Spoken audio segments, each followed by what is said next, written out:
¡Están feas! Mira vos.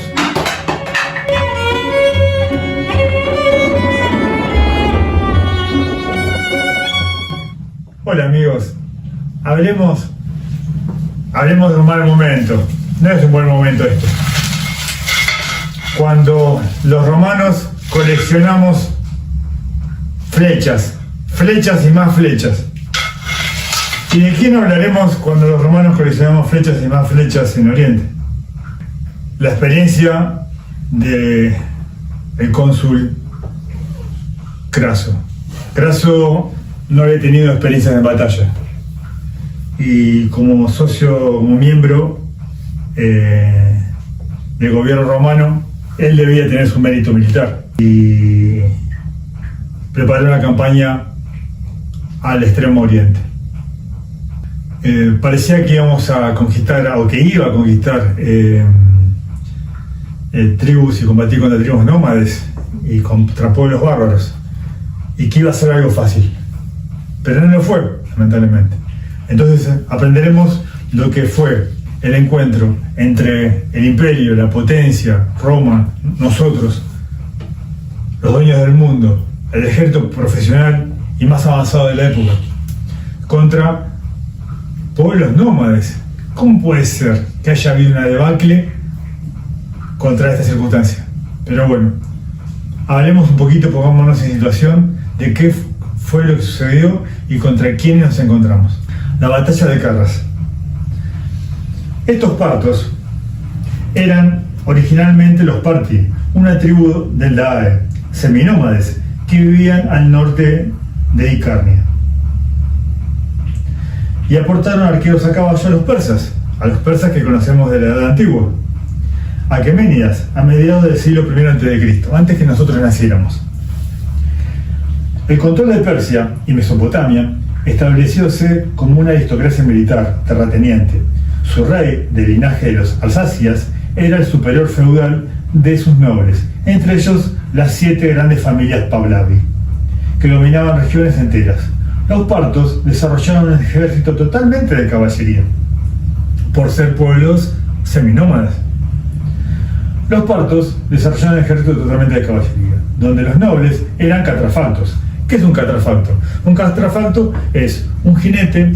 Cuando decimos que es totalmente acorazado, decimos que contaba con casco, contaba con armadura pectoral, contaba con brazos armados, ¿sí?, con protecciones de placas, anillos, contaba con protecciones de pierna, y su caballo también estaba totalmente acorazado.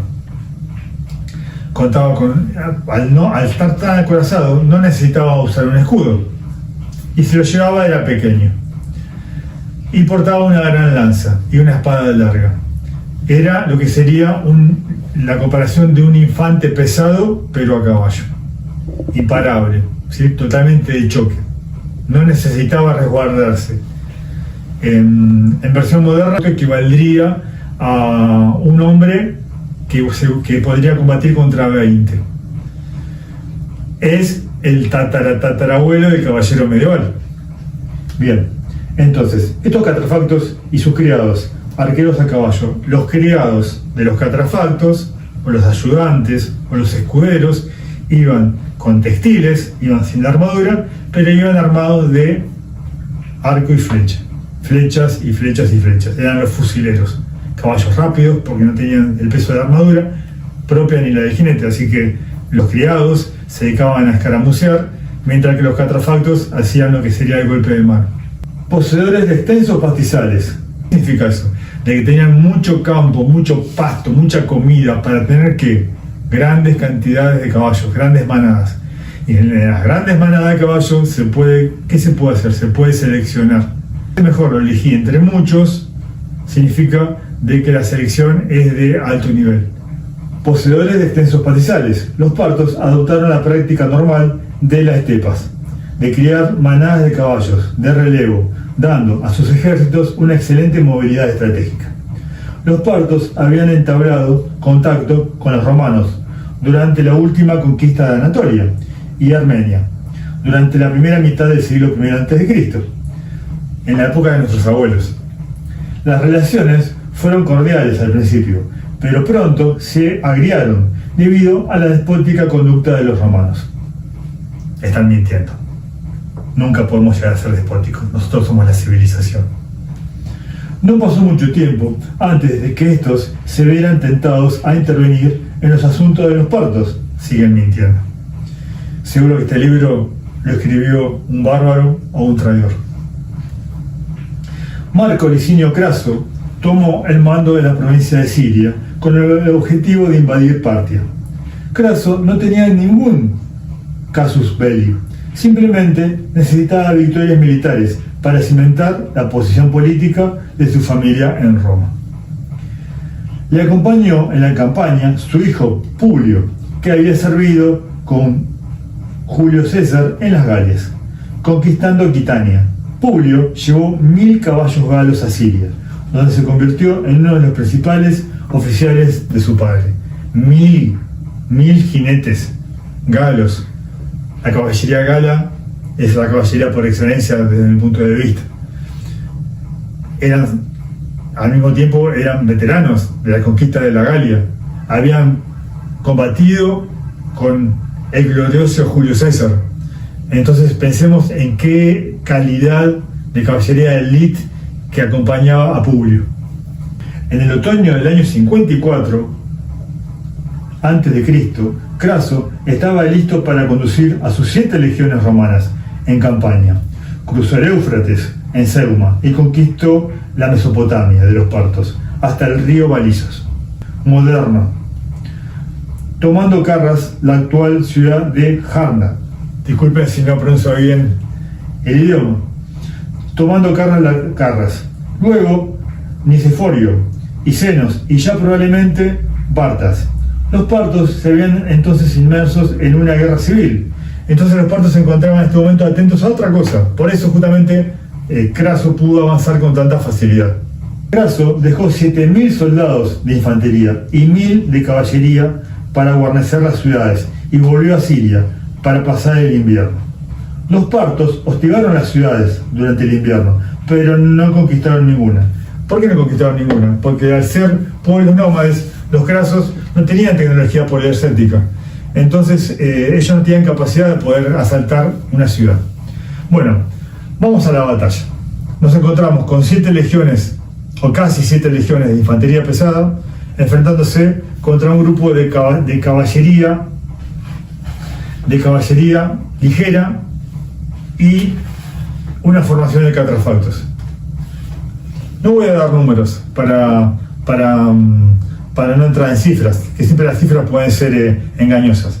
Pero lo que sucedió es de que el ejército romano, compuesto netamente en su mayoría de infantes pesados, se encontró con un ejército de caballería de que no presentó un combate en línea ni cuerpo a cuerpo, sino que propuso un combate a distancia.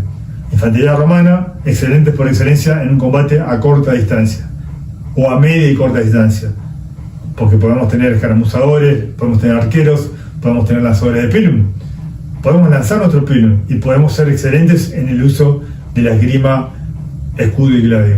Pero los arqueros y los sirvientes partos atacaban desde lejos en formaciones abiertas, arrojaban flechas y más flechas. Con que una flecha nos caiga y nos perfore un pie, estamos fuera de combate. Pero caían flechas durante todo el día y fueron cayendo en medio del desierto infantes romanos. Los partos se cansaban, se agotaban las flechas, o se agotaban o querían tomar un vaso de agua y se retiraban a caballo. Tomaban su vaso de agua y volvían a atacar nuevamente, trayendo más flechas. Al darse cuenta Craso de que en su formación defensiva no podía dar alcance a los arqueros, a los sirvientes, envió a su hijo Publio con su excelente caballería para tratar de romper y plantear combate. Los partos lo que hicieron fue su estrategia, el tornahuye. ¿Qué hicieron? Simularon que escapaban. Pensemos en el medio del desierto, escapando caballería ligera, escapando de una caballería semi pesada de los galos, porque tenían armadura, escudo y lanza, y se perdieron en el horizonte detrás de los médanos. Pero ¿qué sucedió cuando se perdieron en el horizonte detrás de los médanos? No sabían de que detrás de los médanos y a campo abierto había una formación de caballería también, totalmente ataviada y tapada con sus mantos, que al ver a la caballería romana llegar, se desprendieron de sus mantos y sus capas, y debajo de ellos se veía una esplendorosa y brillante armadura. Era la caballería pesada, que atropelló y presentó combate cuerpo a cuerpo contra la caballería gala. Al mismo tiempo también se volvió la caballería auxiliar, llamémosle los sirvientes partos contra la caballería gala, y la caballería gala se trabó combate. Los galos, hombres curtidos en batalla, hay narraciones en las que nos cuentan de que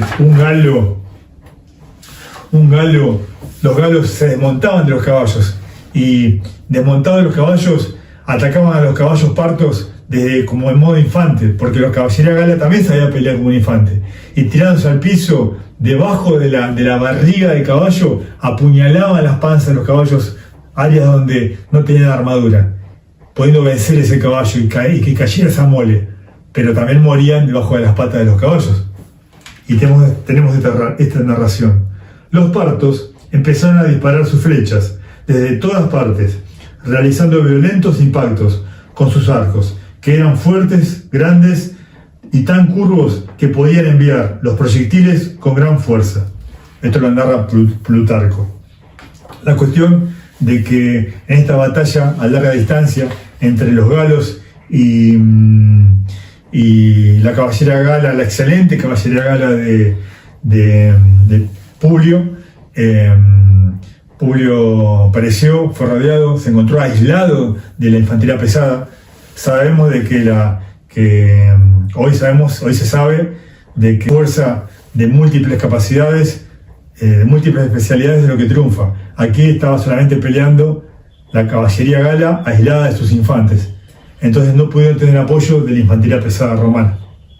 Bueno, y tenemos esta narración nueva en la que dice: desmontaron de sus caballos los galos, y arrastrándose bajo los del enemigo, los apuñalaron en el vientre. Los animales se encabritaron en su dolor y murieron pisoteando a los jinetes enemigos. Plutarco.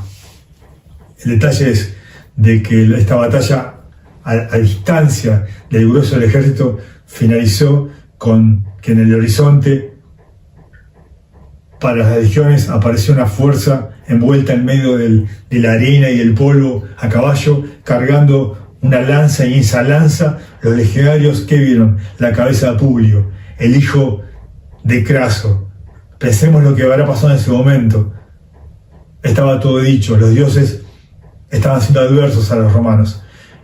Volvieron las flechas, los soldados cuando venían las flechas nuevamente agrupaban sus escudos y se defendían. Al agrupar los escudos y defenderse, los arqueros se retiraban y atacaban a la caballería pesada, arrasando por completo una formación cerrada, como si fuese un juego de bowling. Al suceder esto, este cuerpo a cuerpo, los soldados nuevamente se abrían, pero al abrir formaciones para presentar combate en formación abierta y dejar pasar a la caballería pesada y poder tomarlos en un combate cuerpo a cuerpo. Pero al abrir las formaciones, la caballería pesada pasaba de largo, y están las formaciones abiertas, nuevamente aparecían los arqueros, que veían la formación abierta y arrasaban con flechas. Nuevamente, ¿qué hacemos? Nos unimos escudo con escudo y nos protegemos. Al protegernos para que no nos perforen las flechas, nuevamente hacemos una formación compacta y nuevamente retornaba la caballería pesada y atropellaba nuevamente. Una y otra vez, una y otra vez, una y otra vez, hasta que cayó la noche. Al caer la noche, tuvimos un poquito de respiro. Nuestros hombres en la oscuridad pudieron retirarse, pero la batalla había terminado. Miles y miles de muertos, otros capturados, otros vendidos como esclavos. Y Craso, luego, al día siguiente de intentar una negociación, fue traicionado con deshonor por viles pueblos y dado muerte. Bueno amigos, espero de que este intento de relato de la batalla de Carras les haya parecido bien. Empezamos un poquito desprolijo porque la esclava que había traído la comida creo que la había traído envenenada, pero despreocúpense, ya me encargaré de disciplinarla, porque un esclavo bien disciplinado es un excelente esclavo. Que tengan un hermoso día.